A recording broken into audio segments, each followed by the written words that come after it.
कौन थे वो ऋषि जिनके श्राप से स्त्रियां गर्भवती हो जाती थीं? जय श्री कृष्णा प्रिय दर्शक बंधु, एक बार पुनः स्वागत है आप सभी मित्रों का आपके अपने चैनल दर्पण ज्ञान गागर यूट्यूब चैनल में। प्रिय सज्जनों, आज की कहानी में हम जानेंगे कि उन ऋषि ने स्त्रियों को गर्भवती होने का श्राप क्यों दिया और कौन थी वो स्त्री जो उनके श्राप से गर्भवती हो गई थी। जी हाँ प्रिय सज्जनों, आज की हमारी ये कथा आपको वाल्मीकि रामायण के उत्तरकांड में मिलेगी, जिसमें स्वयं भगवान श्री राम महर्षि अगस्त से पूछते हुए कहते हैं और महर्षि अगस्त श्री रामचंद्र जी के लिए कथा सुनाते हैं। तो आइए जानते हैं उन ऋषि के बारे में जिन्होंने स्त्रियों को गर्भवती होने का श्राप दिया था। इससे पहले प्रिय सज्जनों, यदि आप हमारे चैनल पर पहली बार दर्शक मेहमान बनकर आए हैं तो कृपया हमारे चैनल को सब्सक्राइब कर लें, क्योंकि आपका एक सब्सक्राइब हमारे लिए बहुत ही महत्वपूर्ण है और हमारी उन्नति में 4 चांद लगा सकता है। वीडियो को लाइक करके बेल आइकन प्रेस कर लें ताकि हर आने वाली वीडियो की नोटिफिकेशन सबसे पहले आपको प्राप्त हो सके और प्रिय सज्जनों आप उसका लाभ उठा सकें। तो बने रहें बिना स्किप किए हमारी वीडियो की समाप्ति तक।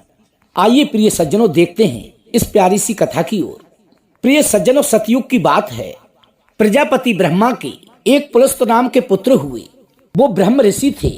एक बार मेरु के निकट रहने वाले राज ऋषि तृणबिंदु के आश्रम में गए, जहां ऋषि तृणबिंदु अपने शिष्यों व अपने परिवार के साथ आश्रम बनाकर रहते थे और वहां पर रहते हुए वो अपने बहुत सारे शिष्यों के लिए वेदों का अध्ययन कराते थे। वहीं पर रहकर ऋषि पुलस्त भी वेदों का अध्ययन व तपस्या करने लगे, लेकिन वहां पर शिष्यों की संख्या अधिक होने के कारण उन्होंने ऋषि तृणबिंदु से कहा कि हे ऋषिवर, मैं आपके आश्रम में रहकर ठीक से वेदों का अध्ययन व तपस्या नहीं कर पाता हूँ, इसलिए मैं आपके आश्रम के बराबर में ही एक तपोवन है उसमें जाकर तपस्या करता हूँ। और वे तपोवन में जाकर तपस्या करने लगे। लेकिन प्रिय सज्जनों, ऋषियों, नागों और राज ऋषियों की कन्याएं तथा अप्सराएं प्रायः क्रीड़ा करती हुई उनके आश्रम की ओर आने जाने लगी, जिससे ऋषि पुलस्त के तप में विघ्न उत्पन्न होने लगा। एक दिन तो प्रिय सज्जनों हद ही हो गई, जब ऋषि तृणबिंदु की कन्या अपनी कुछ सखियों के साथ में आंख मिचौली खेलती हुई ऋषि पुलस्त के आश्रम में पहुंच गई और आंखों पर पट्टी बंधे होने के कारण ऋषि तृणबिंदु की कन्या सुचिता ने अपनी सहेली समझकर ऋषि पुलस्त को पकड़ लिया। और जैसे ही उसने अपनी आंखों से पट्टी हटाई तो उसने देखा कि वो उसकी सहेली नहीं है बल्कि ऋषि पुलस्त हैं। ये सब देखकर उसकी आंखें फटी की फटी रह गईं। इस बात से ऋषि पुलस्त बहुत ही क्रोधित हो गए और कहने लगे, यदि आज के अलावा जो भी स्त्री मेरे आश्रम में आएगी तो वो मेरी नजर पड़ते ही गर्भवती हो जाएगी। इसके बाद प्रिय दर्शक बंधु, ऋषि तृणबिंदु की कन्या अपनी सखियों के साथ अपने पिता के पास पहुंची और कहने लगी कि हे पिताश्री, आज तो बहुत बड़ा अनर्थ हो गया। तभी ऋषि तृणबिंदु कहने लगे कि हे पुत्री, क्या हुआ, मुझे स्पष्ट बताओ। तभी उनकी पुत्री कहती है कि हे पिताश्री, आज हम अपनी सहेलियों के साथ में आंख मिचौली खेल रहे थे और आंख मिचौली खेलते खेलते हम ऋषि पुलस्त के आश्रम में पहुंच गए, जिसके कारण उनके तप में बाधा उत्पन्न हो गई। इससे क्रोधित होकर ऋषि पुलस्त ने उनके आश्रम में जाने वाली स्त्रियों व कन्याओं को गर्भवती होने का श्राप दे दिया। तभी ऋषि तृणबिंदु अपनी पुत्री को समझाते हुए कहते हैं कि कोई बात नहीं पुत्री, यदि ऋषि पुलस्त ने ये श्राप दिया है तो तुम उनके आश्रम में जाना ही मत। लेकिन प्रिय सज्जनों, होनी को तो कुछ और ही मंजूर था, विधाता की तो कुछ और ही मर्जी थी। एक दिन ऋषि तृणबिंदु की पुत्री सुचिता जल भरने के लिए सरोवर में जाती हैं। तभी एक बड़े बड़े सींगों वाली गाय उसको मारने को दौड़ने लगती है और ऋषि तृणबिंदु की कन्या सुचिता अपने प्राणों की रक्षा करते हुए उसके डर से भागने लगती है।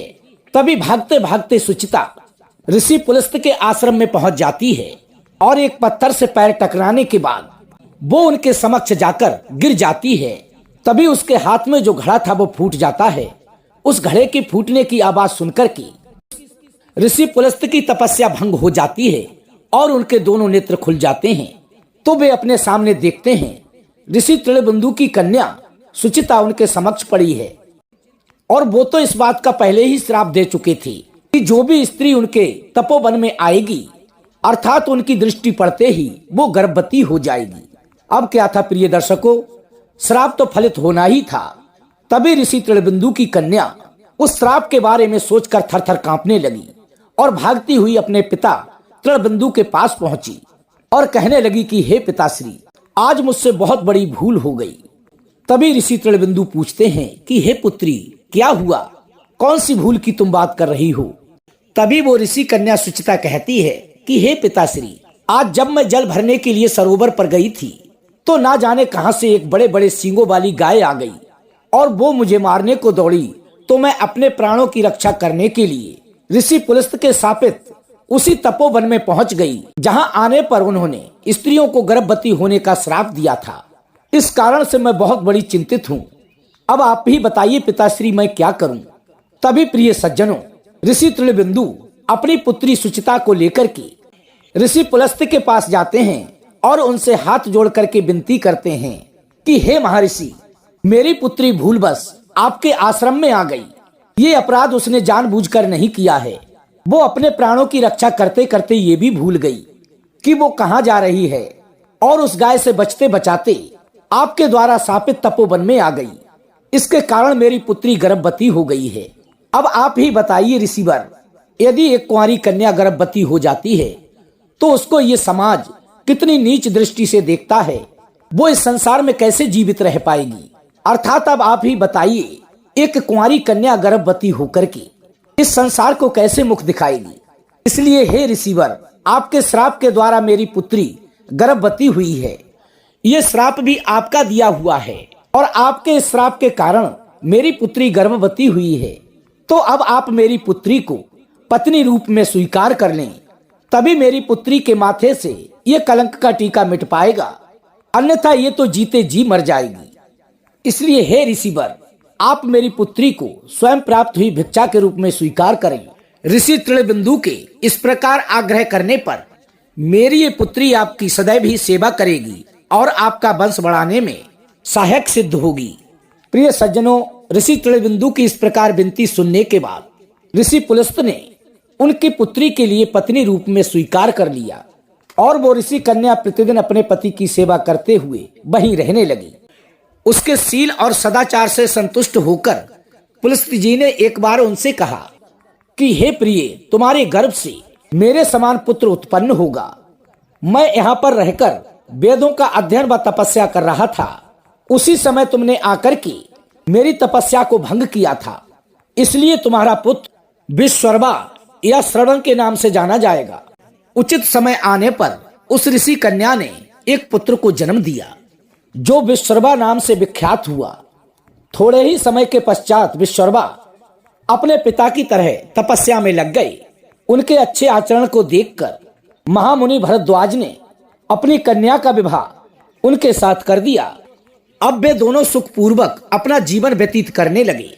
कालांतर में उनके एक पुत्र उत्पन्न हुआ, जिनके जन्म की सूचना पाकर पितामह पुलस्त बहुत ही प्रसन्न हुए। देव ऋषियों से मिलकर उनका नामकरण संस्कार किया गया। विश्वरवा का ये पुत्र श्रवण नाम से प्रसिद्ध होगा। इस बालक में संसार का कल्याण करने की शक्ति है, इसलिए यह आगे चलकर देवताओं का धनाध्यक्ष होगा।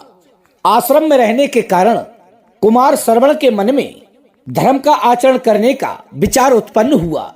अब वन में जाकर वो कठोर तपस्या करने लगे। उनकी तपस्या से प्रसन्न होकर ब्रह्मा जी, इंद्र आदि देवताओं को उनके आश्रम में आना पड़ा और आने के बाद उनसे कहने लगे कि हे वत्स, हम तुम्हारी तपस्या से बहुत ही प्रसन्न हैं। तुम हमसे जो चाहो वो वर मांग सकते हो। ये बात सुनने के बाद श्रवण ने कहा कि हे भगवान, मेरा विचार लोक की रक्षा करने का है, अतः मैं लोकपाल होना चाहता हूँ। श्रवण की बात सुनकर के ब्रह्मा जी के चित्त को और भी संतुष्टि प्राप्त हुई। तभी उन्होंने प्रसन्नता पूर्वक कहा कि हे वत्स, यम, इंद्र और वरुण के बाद मैं समय से चौथे लोकपाल की सृष्टि करना चाह रहा था। अब से तुम उनके साथ चौथे लोकपाल कहलाओगे। सूर्य के समान तेजस्वी इस पुष्पक विमान को ग्रहण करो और देवताओं के समान बन जाओ। ऐसा कहकर ब्रह्मा जी देवताओं के साथ अपने लोक को चले गए। तो ऐसे थे प्रिय सज्जनों हमारे प्राचीन ऋषि मुनि, जिनकी वाणी में सत्यता होती थी। यदि वे किसी बात को अपनी वाणी से कह देते थे तो उसको टालना देवताओं के भी बस की बात नहीं थी। तो कैसी लगी प्रिय सज्जनों आज की हमारी ये कहानी? यदि अच्छी लगी हो तो वीडियो को लाइक करके चैनल को सब्सक्राइब कर लेना। हो सके तो अपने सगे संबंधियों और मित्रों तक वीडियो को शेयर अवश्य करना। प्रिय सज्जनों, हम कल फिर मिलेंगे इसी प्रकार की ज्ञानवर्धक चर्चा के साथ। इसी के साथ प्रिय दोस्तों, राधे राधे, जय श्री कृष्णा।